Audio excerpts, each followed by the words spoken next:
Ladies and gentlemen, the President of the United States. I am a real American, fight for the rights of every man. I am a real American, fight for what's right, fight for the life.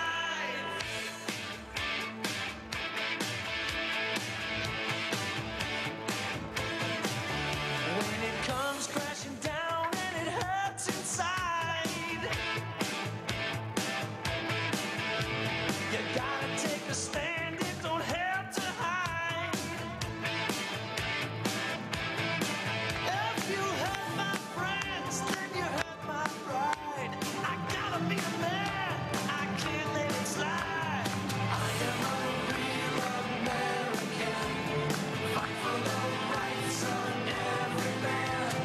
I am a real American, fight for what's right, fight for the life. All right, everybody, please have a seat.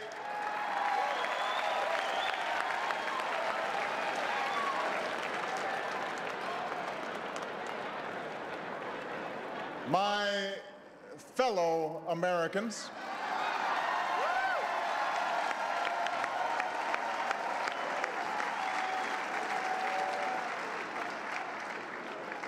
mahalo.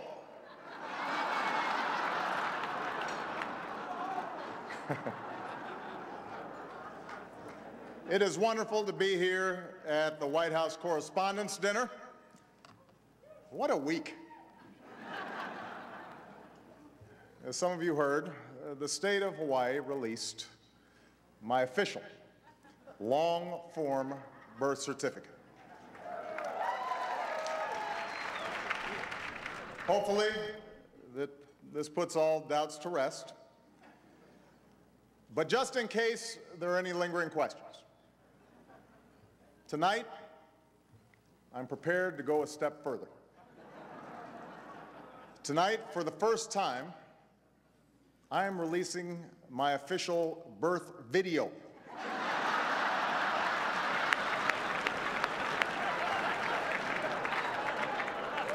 Now, I warn you, no one has seen this footage in 50 years. Not even me. But let's take a look.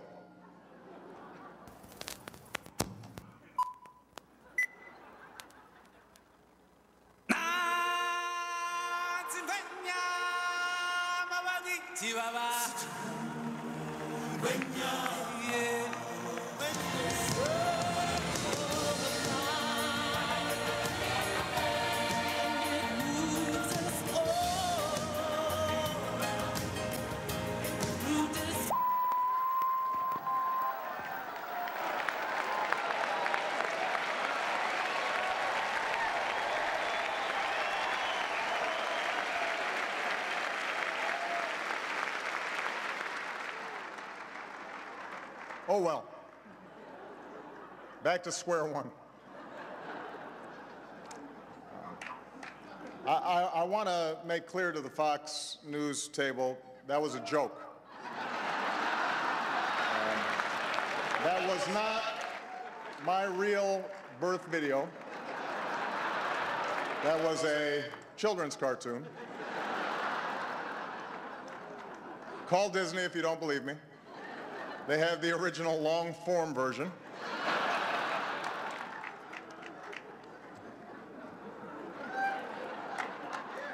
Anyway, it's good to be back with so many esteemed guests, celebrities, senators, journalists, essential government employees, non-essential government employees. You know who you are. I am very much looking forward to hearing Seth Meyers tonight. He's a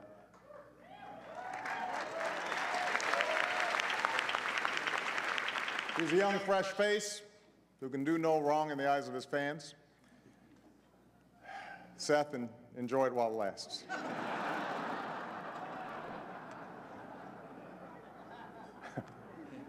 Yes, I think it is fair to say that when it comes to my presidency, the honeymoon is over. For example, some people now suggest that I'm too professorial, and I'd like to address that head on by assigning all of you some reading that will help you draw your own conclusions. Others say that I'm arrogant, but I found a really great self-help tool for this: my poll numbers.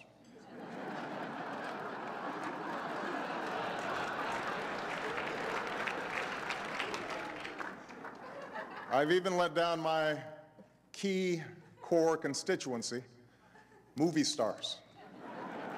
Just the other day, Matt Damon. I love Matt Damon.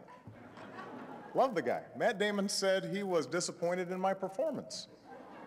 Well, Matt, I just saw the Adjustment Bureau, so right back at you, buddy.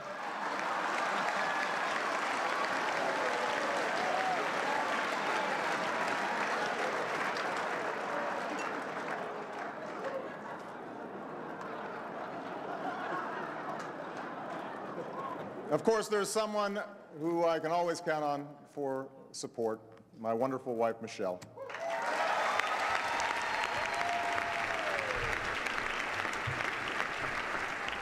We made a terrific team at the Easter egg roll this week. I'd give out bags of candy to the kids, and she'd snatch them right back out of their little hands.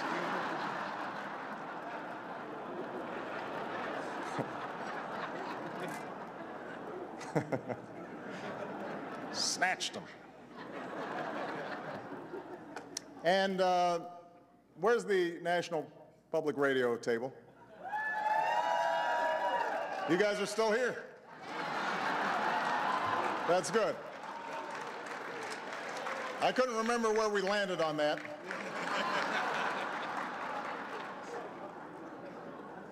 I know you were a little tense when the GOP tried to cut your funding, but personally, I was looking forward to new programming like No Things Considered.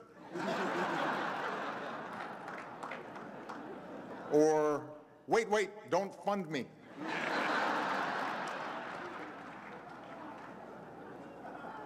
Of course, the deficit is a serious issue. That's why Paul Ryan couldn't be here tonight.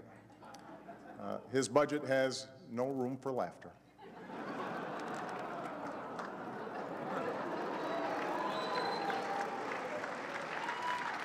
Michelle Bachmann is here, though, I understand, and she is thinking about running for president, which is weird because I hear she was born in Canada.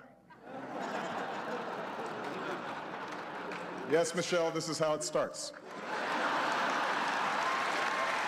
Letting you know.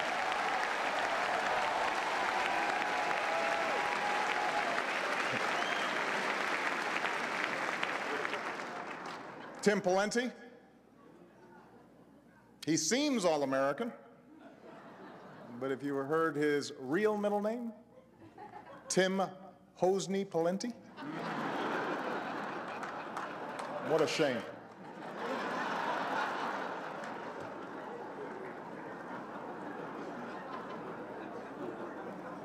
My buddy, our outstanding ambassador, John Huntsman, is with us. Now, there's something you might not know about John. He didn't learn to speak Chinese to go there. Oh, no. He learned English to come here.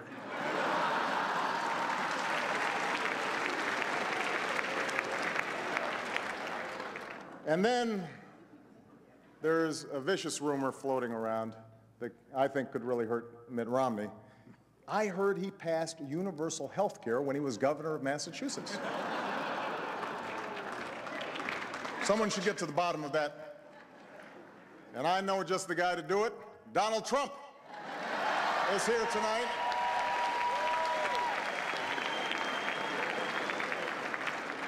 Now, I know that he's taken some flack lately, but no one is happier, no one is prouder to put this birth certificate matter to rest than the Donald. And that's because he can finally get back to focusing on the issues that matter, like Did we fake the moon landing? What really happened in Roswell? And where are Biggie and Tupac?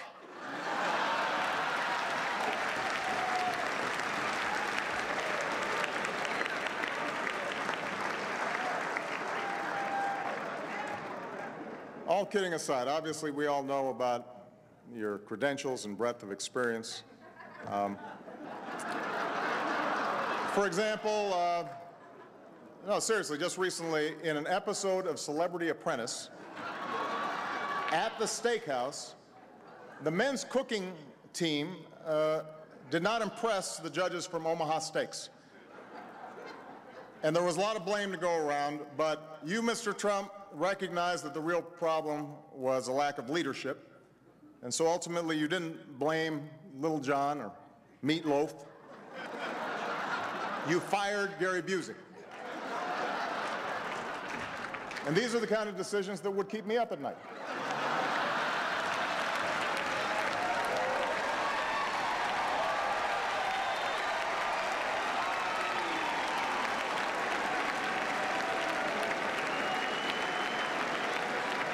Well handled, sir. Well handled. Say what you will about Mr. Trump. He certainly would bring some change to the White House. Let's see what we've got up there.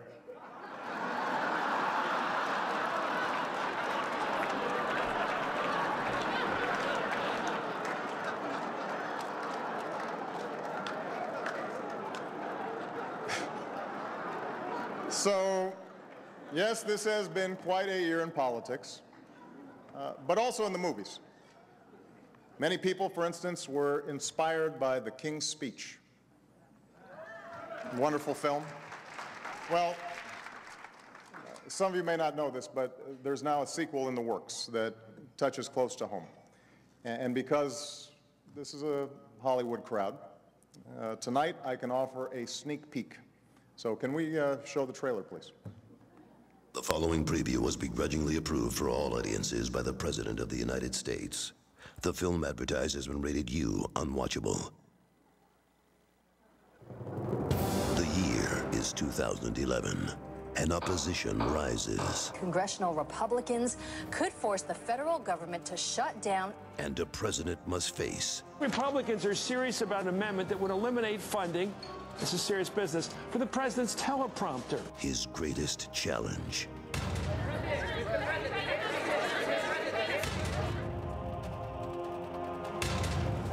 From the people who brought you universal health care and the huge backlash to universal health care comes the incredible true story. As our economy added another 20, to say that, they say that doing that'll work. Let's start over. The president has lost his prompter. Joe Lockhart, has he lost the magic? Savannah, he's gone from yes we can to no I can't.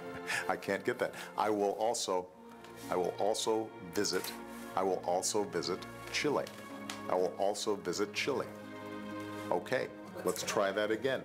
In his darkest hour, Mr. President, what are you going to do? the president turned to a man who never let prepared remarks stand in his way. Axelrod wanted me to use a teleprompter, but I told him I'm much better when I wing it. Ooh, baby, I like it raw. Who broke all the rules. His mom lived in Long Island for 10 years or so. God rest her soul. And although she's your mom's still alive. God bless her soul. And spoke from the heart. I've never seen so many damn insurance commissioners. One to buy a 30-inch hedge clipper. My Lord, I'm not that old. Actually, I am. It's the story of friendship and the power of the human spirit. There's only 2 lines. Okay. You're making me feel better, bud. But mostly, it's this for 2 hours. And someone we appreciate even more, Natalie Portman. This is not on the teleprompter, but she's a heck of a lot better looking than Rahm Emanuel.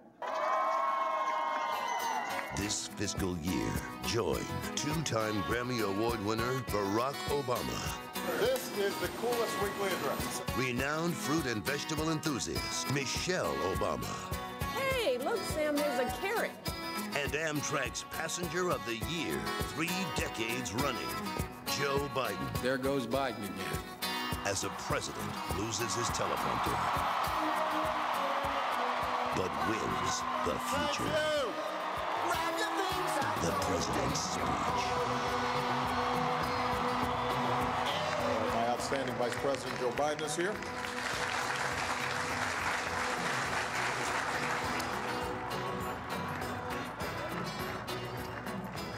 Coming to a theater near you.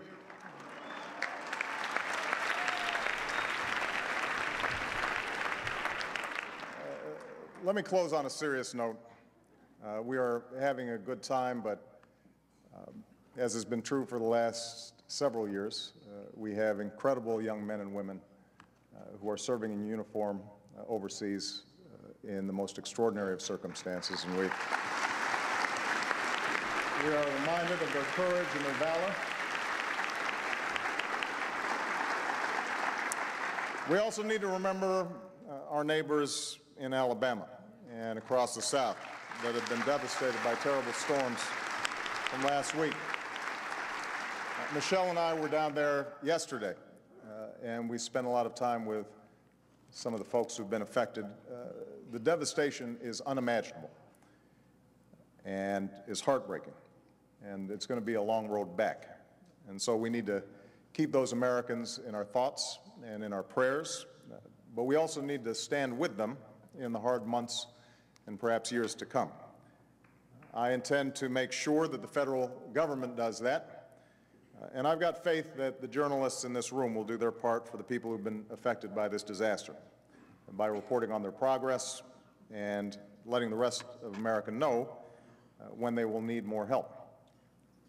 Those are stories that need telling, and that's what all of you do best, whether it's rushing to the site of a devastating storm in Alabama or braving danger to cover a revolution in the Middle East.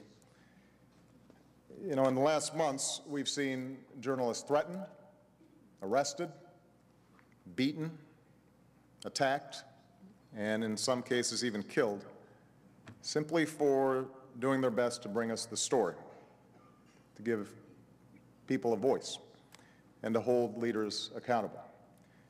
And through it all, we've seen daring men and women risk their lives for the simple idea that no one should be silenced, and everyone deserves to know the truth. That's what you do. At your best, that's what journalism is. That's the principle that you uphold. It is always important, but it's especially important in times of challenge, like the moment that America and the world is facing now. So I thank you for your service and the contributions that you make. And I want to close by recognizing not only your service, but also to remember those that have been lost as a consequence of the extraordinary reporting that they've done over recent weeks. They help, too, to defend our freedoms and allow democracy to flourish. God bless you, and may God bless the United States of America.